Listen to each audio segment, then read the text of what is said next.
Bonjour, bienvenue sur Bookey. Aujourd'hui, nous allons parler du livre intitulé Steve Jobs. À qui pensez-vous lorsque nous évoquons les plus grands innovateurs de l'histoire qui ont changé le monde? Einstein, Napoléon, Martin Luther King Jr. ou encore Bill Gates, peut-être? Ces êtres humains exceptionnels ont suivi leur propre voie, avec une grande volonté et une grande capacité d'action. Certains d'entre eux ont changé le monde et le cours de l'histoire de l'humanité. D'autres ont été à l'origine de grandes inventions qui ont changé notre mode de vie.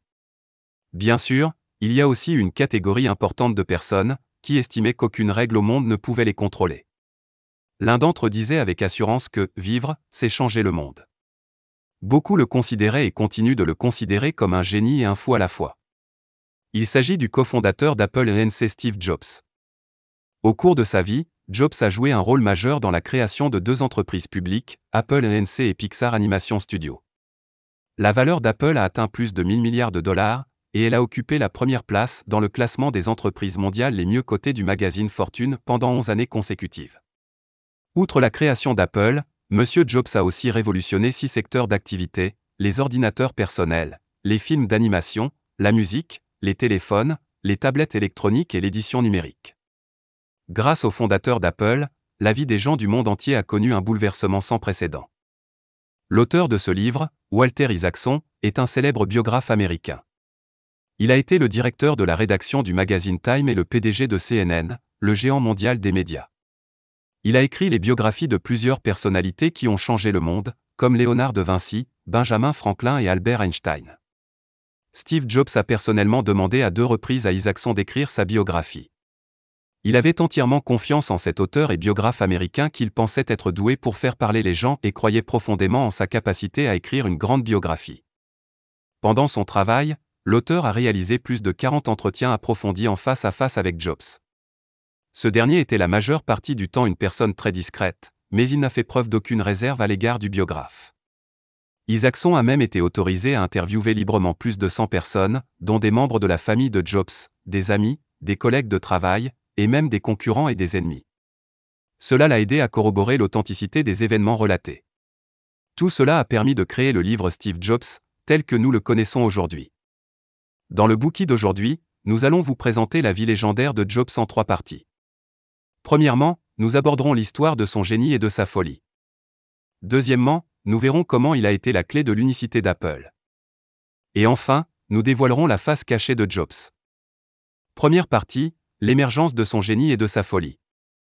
Albert Einstein a dit un jour, « N'importe quel imbécile intelligent peut rendre les choses plus grandes, plus complexes et plus violentes. Il faut une touche de génie, et beaucoup de courage, pour aller dans la direction opposée. » Sans aucun doute, Steve Jobs était un génie parmi les génies. La mère biologique de Steve Jobs, Johanne, était issue d'une famille catholique d'origine allemande. Elle tomba amoureuse de Jean Daly, un Syrien musulman, mais son père s'opposa fortement à cette relation. Malgré cela, Johanne tomba enceinte à l'âge de 23 ans et donna naissance à un petit garçon. Même si elle ne le désirait absolument pas, Johanne fut contrainte d'abandonner son bébé sous une pression intense. Plus tard, le garçon sera adopté par Paul et Clara Jobs. Le couple élèvera Steve Jobs comme son propre enfant, lui donnant tout son amour et sa tendresse. C'est à l'âge de 6 ou 7 ans que Steve Jobs apprit qu'il avait été adopté. Un jour, alors qu'il en discutait avec sa petite amie, celle-ci lui demanda d'un ton surpris, « Alors, ça veut dire que tes vrais parents ne voulaient pas de toi ?» Jobs, qui avait l'impression d'avoir été frappé par la foudre, courut confronter ses parents adoptifs.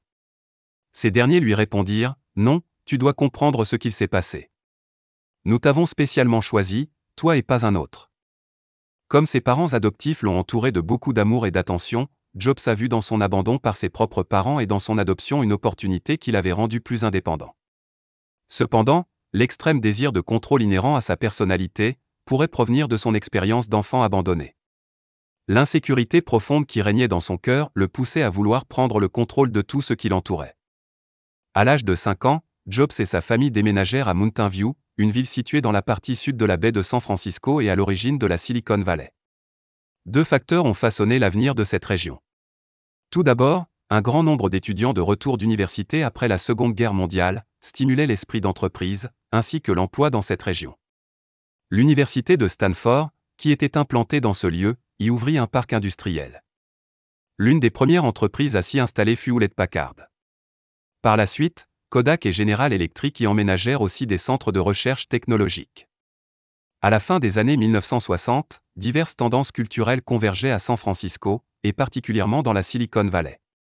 La révolution technologique prenait de l'ampleur avec le développement des entrepreneurs militaires, et divers investissements à risque virent également le jour. Puis vinrent les entreprises d'électronique, les fabricants de micropuces et les sociétés d'informatique. Par la suite, la sous-culture des hackers fit son apparition. Ces pirates modernes s'intéressaient de près à l'industrie électronique, et la plupart d'entre eux étaient des acteurs expérimentés de cette industrie. Inspirés par diverses idées et opportunités, presque tous les habitants de cet endroit rêvaient de devenir ingénieurs. Jobs se révéla doué dès son plus jeune âge et grandit dans un environnement créatif. Un jour, un ingénieur appelé Larry Lang remit à Jobs un « head-kit » pouvant être utilisé pour assembler diverses radios. C'est à travers ce kit que Jobs découvrit les secrets de l'assemblage des téléviseurs, ce qui lui ouvrit les portes de l'innovation en électronique. Larry Lang fit également entrer Jobs dans le club des explorateurs de Hewlett-Packard, où il pouvait analyser le processus de recherche de certaines nouvelles technologies. Un jour, Jobs eut le privilège de visiter un laboratoire d'holographie. C'était la première fois que Jobs voyait les petits ordinateurs que Hewlett-Packard développait. Ils étaient énormes et pesaient près de 20 kg chacun, mais Jobs eut le coup de foudre au premier regard. En grandissant dans un environnement aussi diversifié que celui qu'il a connu, Jobs accorda un grand intérêt pour les mathématiques et les sciences, et développa également ses compétences pratiques. La culture inclusive de la Silicon Valley constituait une source d'espoir pour Jobs en ce qui concernait l'industrie électronique émergente. Si la culture de la Silicon Valley a suscité l'enthousiasme de Jobs pour la technologie électronique, c'est la dominante culture hippie qui a libéré sa véritable nature. Dans les années 1960, un groupe de jeunes gens de la société occidentale commence à manifester son mépris des traditions. Ils choisissent de se tenir à l'écart du courant dominant et expriment leur rébellion contre la réalité par un style de vie de contre-culture. Ils aimaient la musique rock, prenaient du LSD, fumaient de l'herbe et pratiquaient le bouddhisme zen, dans le but de s'exprimer et d'atteindre l'illumination spirituelle. La culture hippie mêlée à la puissance des ordinateurs était synonyme d'une association entre les idées et la technologie. Cela s'est clairement manifesté chez Jobs. Au cours des 2 dernières années qu'il a passées au lycée, Jobs appartenait non seulement au monde des geeks, mais fréquentait aussi des sphères littéraires et participait à des activités créatives. Il aimait la musique, en particulier Bach et Bob Dylan. Au final, c'est le bouddhisme zen qui a le plus influencé Jobs, qui l'a transporté dans un autre monde. Jobs a découvert que le bouddhisme se concentrait sur le monde intérieur d'une personne. Grâce à la méditation de l'esprit, on peut faire l'expérience intuitive de la sagesse et de la connaissance. Jobs était presque obsédé par le mode de vie zen. Il était devenu un végétarien invétéré, ne mangeant que des fruits et des légumes. Pendant un certain temps, la couleur de son visage était même devenue orange, car, disait-on, il avait mangé trop de carottes. Plus tard, Jobs effectua un voyage spirituel de 7 mois en Inde. Ce voyage magique dans ce pays transforma complètement son esprit. Daniel Koch, un ami de Jobs qui était tout aussi fou du zen, rapporta que Jobs était allé en Inde en partie, parce qu'il ne savait pas qui étaient ses parents biologiques. Il voulait connaître ses origines et savoir quelle était sa destinée. Ce voyage spirituel en Inde eut un impact considérable sur la vision de la vie et du monde de Jobs. Après ce voyage, Jobs a constaté que si les Occidentaux étaient doués pour identifier et résoudre les problèmes par la pensée rationnelle, ils pouvaient être limités face aux difficultés. En revanche, les Orientaux, qui n'ont jamais été formés à la pensée rationnelle, établissent leur jugement de manière intuitive, lorsqu'ils sont confrontés à des obstacles. Lorsque l'on se calme, on commence à voir les choses plus clairement et à vivre davantage dans le présent. Par conséquent, l'horizon s'élargit et les problèmes peuvent être résolus plus facilement. Maintenant que nous savons ça, nous pouvons observer 2 côtés contradictoires chez Jobs. D'une part, il aimait la science et la technologie, prônait le libéralisme et disposait d'une large ouverture d'esprit. D'autre part, en tant qu'enfant abandonné, il était très sensible, souffrait d'un sentiment d'insécurité, mais son désir de contrôle était très fort. C'est exactement cette combinaison d'humanité et de talent scientifique dans la forte personnalité de Jobs, qui a donné naissance à sa créativité et l'a incité à créer sans cesse des produits Apple. Il était destiné à devenir, à l'avenir, le personnage clé indispensable à Apple. Résumons maintenant ce dont nous avons parlé dans la première partie. Tout d'abord, nous avons expliqué comment le fait d'être abandonné par ses parents biologiques a rendu Jobs sensible et indépendant. Ensuite, nous avons vu comment la culture de la Silicon Valley a fait naître chez Jobs une grande passion pour l'électronique.